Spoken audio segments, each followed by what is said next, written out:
Hello +1 class. Today we are going to discuss our next topic of second last chapter of our syllabus, that is mutual perception, and this topic is on page number 218 and this topic is from page number 218 to page number 221 in your NCERT book. हम बात कर रहे हैं displacement की कि कैसे लोग अपने नेटिव प्लेस को छोड़कर दूसरी कंट्रीज़ में या दूसरे एरियाज़ में सेटल हो जाते हैं। तो ये टॉपिक हमारा चल रहा है पिछले कई दिनों से। आज हम डिस्कस करेंगे म्यूचुअल परसेप्शंस। म्यूचुअल मतलब आपसी, परसेप्शंस मतलब सोच, एक दूसरे के लिए आपसी क्या सोच होना, यानी वो एक दूसरे के बारे में क्या सोचते थे, क्या थिंकिंग रखते थे, क्या उनकी परसेप्शंस थी, इसके बारे में आज हम डिस्कस करेंगे। So let's start the topic. कहता है कि जब 18th सेंचुरी का टाइम पीरियड था तो जो वेस्टर्न यूरोपियंस थे उन्होंने एक टर्म डिफाइन की थी। कौन थे? Western Europeans. उन्होंने एक टर्म डिफाइन की थी, that is civilised people.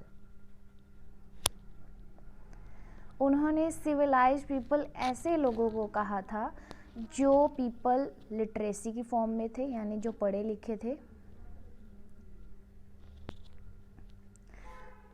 Organised religion था उनका, एंड अर्बनिज्म थे, यानी शहरी लोग थे। उन्हें उन्होंने क्या कहा था? सिविलाइज्ड पीपल कहा था। यानी 18th सेंचुरी में वेस्टर्न यूरोपियंस जो थे उन्होंने एक टर्म डिफाइन की थी, दैट इज सिविलाइज्ड पीपल। और वो सिविलाइज्ड पीपल उन लोगों को कहते थे जो पढ़े लिखे हुआ करते थे, जिनका कोई ऑर्गेनाइज्ड रिलीजन हुआ करता था, यानी एक पर्टिकुलर रिलीजन को वो फॉलो किया करते थे, और अर्बनिज्म होते थे, यानी शहरी लोग हुआ करते थे। उन लोगों को वो लोग क्या कहा करते थे? सिविलाइज्ड पीपल कहा करते थे।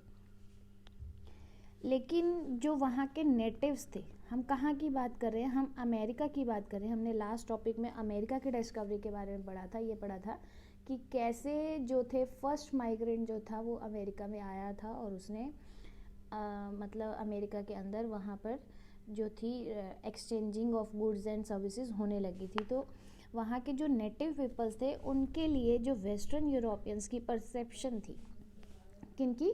वेस्टर्न यूरोपियंस की परसेप्शन थी किसके लिए? नेटिव पीपल के लिए, जो अमेरिका के लिए थे। उनको उन्होंने क्या कहा था? अनसिविलाइज्ड कहा था। क्या कहा था?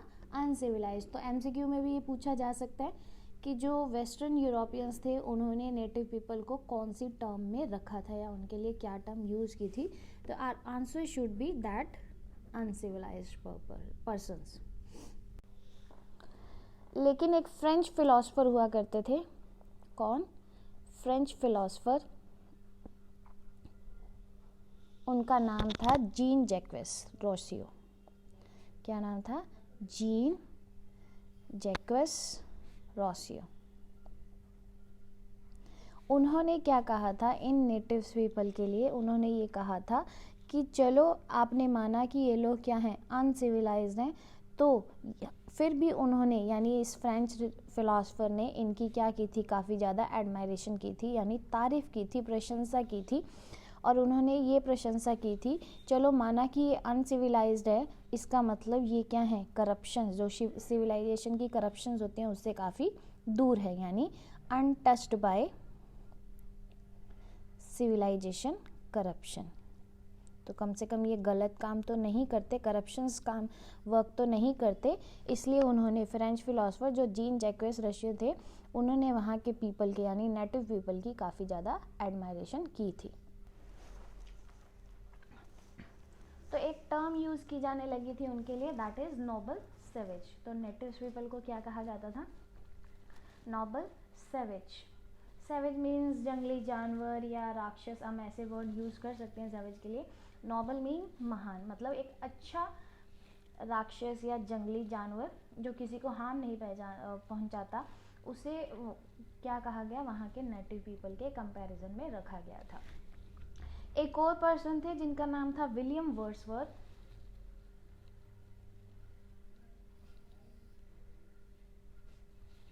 उन्होंने भी एक अपना अलग पर्सपेक्टिव दिया था। आपको वर्ड तो पता ही होगा, पर्सपेक्टिव मतलब अपनी थिंकिंग को रखना या अपनी परसेप्शंस को रखना, दैट इज़ परस्पेक्शन। तो ये पर्सपेक्टिव उन्होंने दिया था, वो क्या था नेटिव पीपल के लिए, वो था एमिट वाइल्ड, यानी ना कंप्लीट जंगली ना ह्यूमन बीइंग, बीच का जो था वो वहाँ के नेटिव पीपल समझे जाते थे। तो ऐसे लोग जो नेचर से बहुत ज़्यादा कनेक्टेड थे, ऐसे लोग जो नेचर से बहुत ज़्यादा कनेक्टेड थे, जिनकी पावर लिमिटेड हुआ करती थी, और वो जो पावर थी वो किस चीज़ के लिए थी, इमेजिनेशन के लिए और इमोशंस के लिए, यानी इमोशनली और इमेजिनेशन के लिए उनकी जो पावर थी वो काफ़ी ज़्यादा लिमिटेड थी। तो ये जो चीज़ थी नेटिव पीपल के बारे में, वो किसने डिफाइन की, विलियम वर्ड्सवर्थ ने। और फ्रेंच फिलासफर जिनका नाम था जीन जैकेस रोजे, उन्होंने नेटिव पीपल को क्या कहा था, अनसिविलाइज। तो उन्होंने माना ही था, क्योंकि उस बेस पे भी उन्होंने उनकी एडमायरेशन की थी, तारीफ़ की थी। क्यों? क्योंकि ऐसे लोग जो अनसिविलाइज हैं वो करप्शन में बिल्कुल भी इन्वॉल्व नहीं होते। दोनों के ही ओपिनियंस क्या थे, नेटिव पीपल के लिए बहुत ज़्यादा डिफरेंस थे, लेकिन इन दोनों, ये जो दोनों पर्सन थे, ये दोनों पर्सन कभी भी नेटिव पीपल से मिले ही नहीं थे।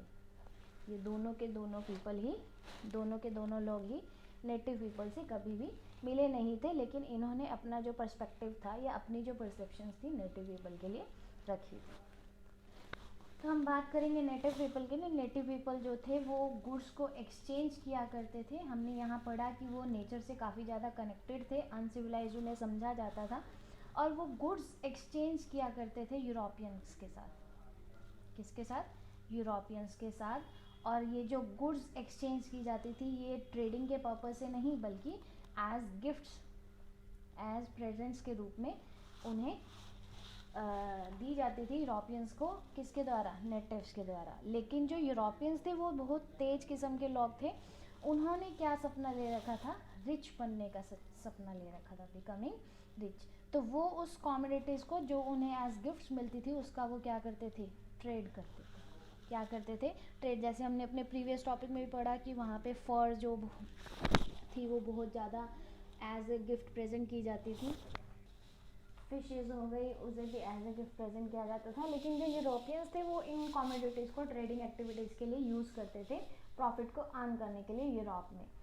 तो जो प्राइसेस थे गुड्स के वहाँ उस टाइम पीरियड पे भी क्या होते थे? फ्लक्चुएट होते थे। फ्लक्चुएट मीन कभी कम तो कभी ज़्यादा, जैसे आज के टाइम में भी होता है, कभी किसी का रेट ज़्यादा हो जाता है, कभी किसी का कम हो जाता है। तो उस टाइम पीरियड में भी जो प्राइसेस थे वो क्या हो जाते थे? फ्लक्चुएट हो जाते थे। लेकिन इन प्राइसेस की जो फ्लक्चुएशंस थी ना, वो नेटिव पीपल कभी समझ ही नहीं पाए थे। इन्हें कभी समझ ही नहीं आया कि ये जो प्राइसेस हैं वो क्यों फ्लक्चुएट हो रहे हैं, क्यों वो ये सारी चीज़ें उनको पजल करती जा रही थी। क्यों? इनका ये मानना था कि जब यूरोपियंस जो हैं, कई बार तो उन्हें एक्सचेंज में मोर गुड्स दे देते हैं, और कई बार वो क्या कर देते हैं? लेस गुड दे देते हैं।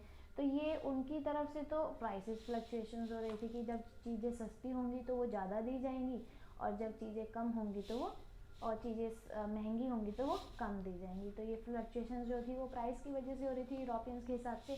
लेकिन जो नेटिव पीपल थे वो ऐसा मान रहे थे कि जो फ्लक्चुएशन है वो उनको काफ़ी ज़्यादा पजल कर रहे हैं। क्यों? क्योंकि यूरोपियंस कई बार तो ज़्यादा दे देते थे और कई बार कम दे देते। तो ये सारी चीज़ें जो थी वो नेटिव पीपल को समझ नहीं आ रही थी। वो बहुत ही सिंपल और बहुत ही पीसफुल लिविंग एनिमल्स हम कह सकते हैं, या अनसिविलाइज पर्सन हम कह सकते हैं, माने जाते थे।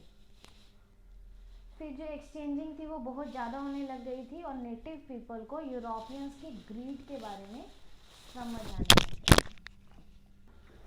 यूरोपियंस की ग्रीड के बारे में समझ आने लग गया था। क्यों? क्योंकि यूरोपियंस को फर्स चाहिए होती थी ट्रेडिंग के लिए, और वो ज़्यादा से ज़्यादा एनिमल्स को क्या किया करते थे? किल किया करते थे फर के लिए। और उस वजह से जो नेटिव पीपल थे उनके मन में एक डर आ गया था कि ये जो एनिमल्स मर रहे हैं, जो इनका डिस्ट्रक्शन हो रहा है, वो क्या करेंगे? एनिमल्स रिवेंज लेंगे कहीं ना कहीं, कैसे ना कैसे नेटिव पीपल से, क्योंकि वो लोग क्या कर रहे थे? फर के लिए उन एनिमल्स को किल कर रहे थे। तो उनके मन में एक ऐसी अनईजी और एक तरह का फियर आ गया था और उन्हें ये लगने लगा था कि एनिमल्स कभी ना कभी वहाँ के लोगों से रिवेंज यानी बदला लेंगे इस डिस्ट्रक्शन के लिए। तो जैसे कि पहला जो यूरोपियन था वो अमेरिका में गया था सेटल होने के लिए। फिर क्या हुआ था, 17वीं सेंचुरी से जो ग्रुप थे यूरोपियंस के वो अमेरिका में माइग्रेंट होने लग गए थे। जैसे हमें पता है कि यूरोप में 2 टाइप्स की क्रिश्चियनिटी थी, one is Protestants and other is Catholic. Catholic Christianity जिनके पास बहुत ज़्यादा पावर हुआ करती थी, जो रिच हुआ करते थे, या हम कहेंगे जो स्ट्रॉन्ग पर्सन थे। और प्रोटेस्टेंट जो पुअर होते थे, इनके पास इतनी पावर नहीं होती थी और हम इसे क्या कहेंगे, वीकर कैटेगरी कहेंगे। तो इन दोनों के बीच में आपस में हमेशा ही कॉन्फ्लिक्ट रहते थे। तो इन कन्फ्लिक्शन की वजह से, इस कन्फ्लिक्ट की वजह से काफ़ी जो थे यूरोपियंस वो यूरोप को छोड़ गए थे और फिर वो कहाँ आ गए थे, अमेरिका में शिफ्ट हो गए थे एक नई लाइफ के लिए। तो जब ये अमेरिका में माइग्रेंट होने लगे तो बहुत सी प्रॉब्लम इन्होंने फेस की। तो उस टाइम जो अमेरिका था वो बहुत बड़ा फॉरेस्ट का पार्ट था, तो इन्होंने फॉरेस्ट को आयरन टूल्स के साथ कट करके अपने फार्म्स बनाने वहाँ पर शुरू कर दिए थे और सेटल होना स्टार्ट कर दिया था। तो जैसे हम परसेप्शन की बात कर रहे हैं, तो जैसे ये मूवमेंट शुरू हो गई थी तो नेटिव और यूरोपियंस ने डिफरेंट व्यूज़ बनाए थे। एक यूरोपियंस हो गए और एक नेटिव हो गए डिफरेंट थिंग्स के लिए। तो जो नेटिव थे उन्होंने फॉरेस्ट को इस तरीके से देखा, उन्होंने फॉरेस्ट में से एक ट्रैक आइडेंटिफाई किया। क्या किया, एक ट्रैक आइडेंटिफाई किया यानी रास्ता निकाला, लेकिन जो यूरोपियन के लिए इनविजिबल था। और यूरोपियन ने ये माना कि जो फॉरेस्ट कट डाउन किए गए हैं वो किस लिए कट डाउन किए, कि वहाँ पर फॉरेस्ट ना होकर क्या की जाएगी, उसे कॉर्नफील्ड बनाया जाएगा। क्या बनाया जाएगा, कॉर्नफील्ड बनाया जाएगा। तो जेफरसन का ये ड्रीम था, जेफरसन। अब हम बात करेंगे कि जेफरसन कौन थे। जेफरसन का नाम था थॉमस जेफरसन, जो कि 3rd प्रेसिडेंट थे यूएसए के।